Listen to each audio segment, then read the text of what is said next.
ketika engkau punya harapan, tapi ternyata kenyataannya tak berpihak dengan apa yang kamu harapkan, ridho dulu, nerima dulu.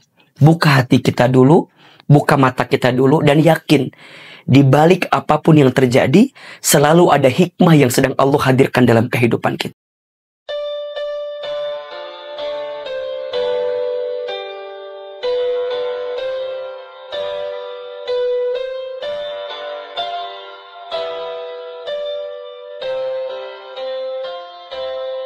Mungkin ada di antara teman-teman yang pernah ngerasa rasanya semesta nggak berpihak gitu dengan apa yang kita mau gitu. Misal, kita pernah berharap sama seseorang.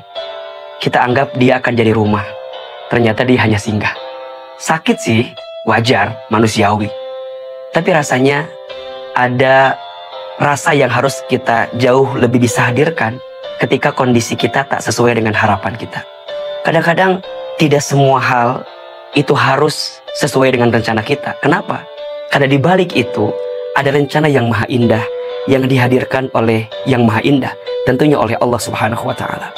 Kamu menginginkan sesuatu, iya, tapi Allah menginginkan sesuatu yang lain.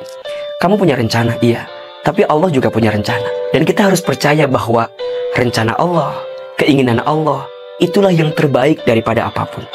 Perhatikan surat Al-Baqarah ayat 216. Ini ayat yang selalu dijadikan guidance banget sih sama Ahilman. Kalau Ahilman punya keinginan tapi kemudian nggak sesuai kenyataan gitu ya. Allah berfirman, A'udzubillahi minasyaitonirrajim. Wa asa an takrahu syai'an wa huwa khairul lakum. Wa asa an tuhibbu syai'an wa huwa syarrul lakum. Wallahu ya'lamu wa antum la ta'lamun. Perhatikan dengan iman. Dan boleh jadi kamu membenci sesuatu, padahal itu baik bagimu. Dan boleh jadi kamu menyukai sesuatu, padahal itu buruk bagimu.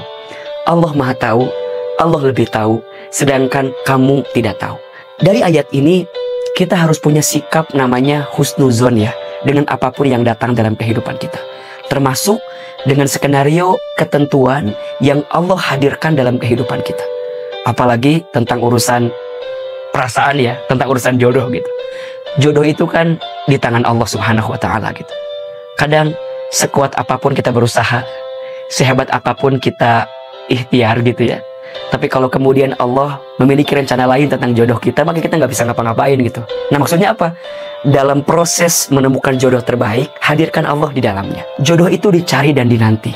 Dicari dengan cara yang terbaik, dinanti dengan penantian yang terbaik. Ketika engkau mendapatkan seseorang yang sesuai dengan maunya kita, alhamdulillah. Tapi ketika ternyata yang kita inginkan itu tidak berpihak terhadap kita, maka jangan pernah gelisah, jangan pernah galau dengan keadaan itu. Kenapa? Boleh jadi orang yang selama ini kita harapkan kemudian tidak berjodoh dengan kita, karena Allah tahu bahwa orang itu bukan yang terbaik untuk kita. Jadi mikirnya tuh harus lebih terbuka gitu. Nah, sikap husnuzon ini yang harus kita hadirkan. Jadi nggak ada bahasa gini, aku tuh setelah putus sama dia jadi nggak tahu jalan pulang. Emang kenapa? Iya, karena hampir semua jalan pernah aku tempuh bersama dengan dirinya gitu. Nggak gitu kalimatnya gitu. Atau ada bahasa gini, aku tuh pas putus sama dia tuh jadi nggak bisa makan apa-apa. Emang kenapa? Iya, karena hampir semua menu pernah aku makan bersama dengan dirinya. Kayaknya rapuh banget hidup ini kalau kayak begitu. Hidup kita tidak semengkhawatirkan apa yang kita pikirkan. So, sikap terbaiknya apa? Husnuzon. Dan husnuzon ini adalah landasan utama untuk naik kepada sikap yang selanjutnya. Apa? Ridho. Nerima dengan ketentuan Allah. Belajarlah untuk menerima dan ridho atas segala ketentuan yang Allah hadirkan. Jangan pernah membenci keadaan, karena malam pun tidak pernah menghina takdirnya menjadi gelap. Jangan pernah menghina keadaan, karena daun pun tidak pernah marah kepada angin yang membuat dia terjatuh dari ranting pohonnya. Belajarlah menerima. Malam itu dia gelap, tapi saat dia menerima kegelapannya, Allah kemudian hadirkan bintang dan bulan yang bisa menerangi kegelapan tersebut. Sahabat cahaya yang dirahmati Allah, kadang-kadang kita itu hanya butuh waktu untuk lebih nerima saja dengan apa yang Allah hadirkan dalam kehidupan kita. Belajar ridho ketika menerima, belajar ikhlas ketika melepas. Segala sesuatu yang ditakdirkan untukmu pasti akan datang kepadamu. Dan segala sesuatu yang tak ditakdirkan untukmu tidak akan pernah menjadi milikmu.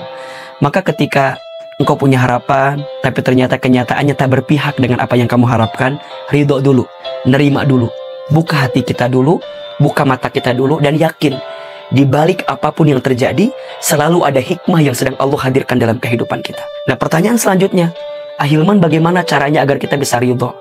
Caranya, ingat 3 ayat ini saja. Yang pertama tadi tuh surat Al-Baqarah 216. Ingat, apapun yang Allah hadirkan untuk kita itu pasti yang terbaik.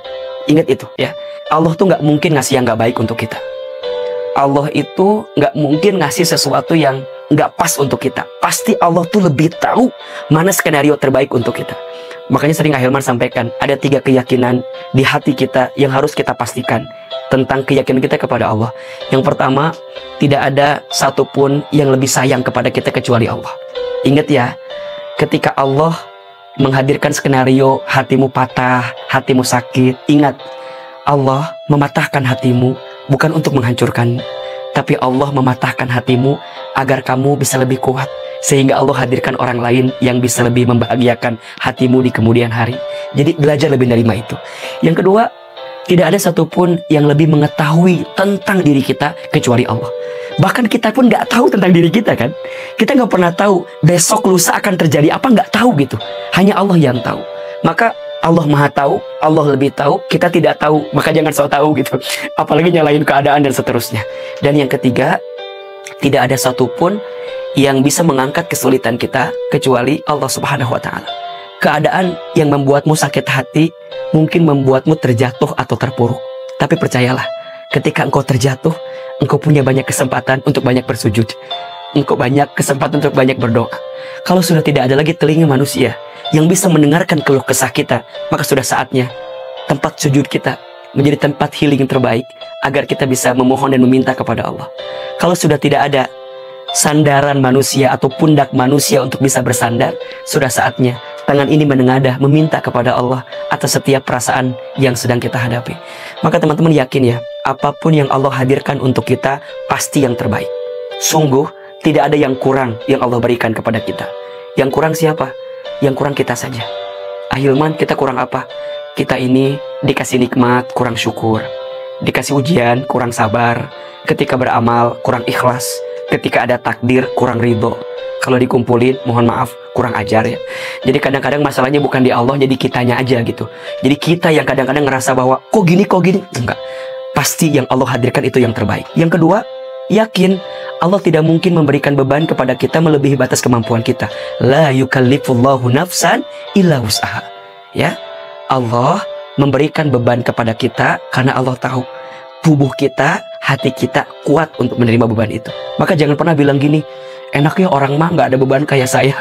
Enaknya orang mah, jangan. Kenapa? Karena Allah menitipkan masalah sebesar apapun kepadamu. Karena Allah tahu hati dan pundakmu kuat untuk menghadapi itu semua. Dan yang ketiga, harus yakin, fa inna ma'al usri yusra, inna ma'al usri yusra. Maka sesungguhnya bersama kesulitan ada kemudahan. Sesungguhnya bersama kesulitan ada kemudahan. Ya sudah, orang yang sudah pergi meninggalkanmu, udah, buanglah mantan pada tempatnya. Jangan gelisah lagi, jangan galau lagi. Sekarang buka hati, kemudian ya pastikan kesendirian kita untuk jadi momentum terbaik agar kita bisa menanam banyak kebaikan saja. Ingat ya, kadang-kadang waktu sendiri itu penting sih. Untuk apa? Untuk kita menemukan makna di balik apapun yang terjadi. Dan kita harus ingat, di balik kegelapan selalu ada cahaya yang sedang dihadirkan. Maka boleh jadi ya orang ninggalin kita ya nggak apa-apalah. Karena sebentar lagi ada orang lain yang akan dihadirkan oleh Allah untuk kita. Apa kuncinya? Ridho, menerima, ikhlas, melepas. Ini kuncinya. Ridho, nerima, ikhlas, melepas. Kenapa sampai sekarang kok belum datang juga penggantinya? Mungkin ada di hati masalahnya. Engkau belum ridho dan engkau belum ikhlas melepaskannya. Tapi kalau engkau sudah bisa nerima itu, percayalah akan banyak kebaikan yang sedang Allah hadirkan untuk kita. Nabi SAW bersabda, sesungguhnya pahala itu tergantung beratnya ujian. Wa innallaha idza ahabba qauman ibtalahum. Dan sungguh Allah apabila mencintai suatu kaum, Allah akan menguji kaum tersebut. Allah menguji hamba tersebut. Apa sikapnya? Faman radiya falahu ridha, wa man sakhita falahu sukhtu. Barang siapa yang ridho dengan ketentuan Allah, maka Allah ridho kepadanya. Dan barang siapa yang benci dengan ketentuan Allah, maka Allah juga benci kepadanya. Maka jemputlah keridhaan Allah dengan belajar ridho atas apapun yang Allah hadirkan kepada kita. Cinta terbaik memang bukan dia yang datang karena kelebihanmu, tapi cinta terbaik adalah dia yang siap bertahan walaupun tahu kekurangan dalam dirimu. Orang yang tidak bisa bertahan dengan apa yang kita hadirkan, berarti dia bukan cinta yang terbaik untuk kita. Kadang kita nggak butuh cinta yang sempurna, karena cinta itu sudah sempurna dengan maknanya sendiri. Kita harus lebih menyempurnakan apa yang ada di ikhtiar kita. Karena percayalah, ikhtiar kita adalah amal soleh kita. Ikhtiar kita adalah usaha terbaik yang kita hadirkan untuk mendapatkan keridhaan Allah Subhanahu wa Ta'ala. Percayalah dengan kekuatan doa. Doa itu senjatanya orang beriman. Jika doamu belum dikabulkan di waktu yang cepat, maka Allah akan kabulkan di waktu yang tepat. Mudah-mudahan Allah hadirkan kebaikan, belajar ridho dengan menerima, belajar ikhlas ketika melepaskan. Doakan orang yang pergi meninggalkanmu, karena doa yang baik akan kembali kepada yang mendoakannya. Insya Allah, ya kalau tidak tahun ini, tahun depan ya. Mudah-mudahan Allah gantikan dengan yang lebih baik. Wallahu a'lam bishawab. Amin ya rabbal alamin. Assalamualaikum warahmatullahi wabarakatuh.